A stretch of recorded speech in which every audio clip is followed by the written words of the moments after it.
ایک شخص اندھیری رات میں فجر کی نماز پڑھنے کے لیے گھر سے نکلا۔ اندھیرے کی وجہ سے اسے ٹھوکر لگ گئی اور وہ من کے بل کچرے میں گر گیا۔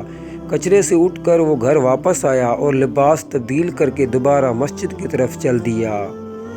ابھی چند قدم ہی چلا تھا کہ دوبارہ اسے ٹھوکر لگی اور وہ دوبارہ کچرے میں گر گیا۔ کچرے سے اٹھ کر وہ پھر دوبارہ اپنے گھر گیا، لباس بدلا اور مسجد جانے لگا۔ دوبارہ گھر سے نکلا۔ جیسے ہی وہ اپنے گھر سے باہر نکلا تو اس کے دروازے پر ایک شخص ملا جو اپنے ہاتھ میں روشن چراغ تھامے ہوئے تھا۔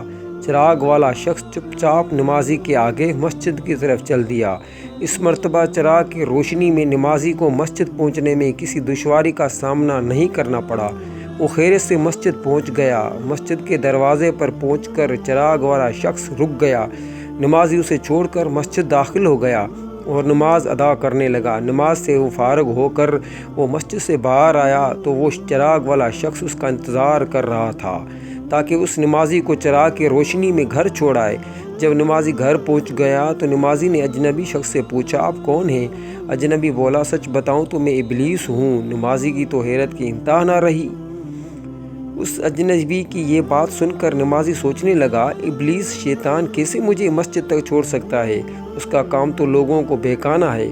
تو اس شخص نے بڑی حیرت کے ساتھ ابلیس سے پوچھا، تجھے تو میری نماز رہ جانے پر خوش ہونا چاہیے تھا، مگر تم تو چراغ کی روشنی میں مجھے مسجد تک چھوڑنے آئے۔ ابلیس نے جواب دیا کہ جب تمہیں پہلی ٹھوکر لگی اور تم لباس تبدیل کر کے مسجد کی طرف پلٹے تو اللہ تعالیٰ نے تیرے سارے گناہ معاف فرما دیے۔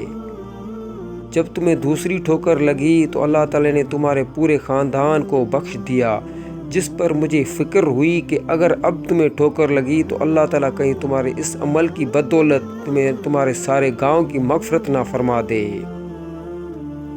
اس لیے میں چراغ لے کر آیا ہوں کہ تم بغیر گرے مسجد تک پہنچ جاؤ۔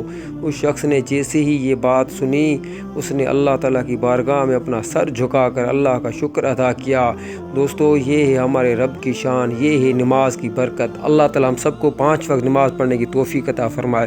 لائک بھی کریں، شیئر بھی کریں، مہربانی۔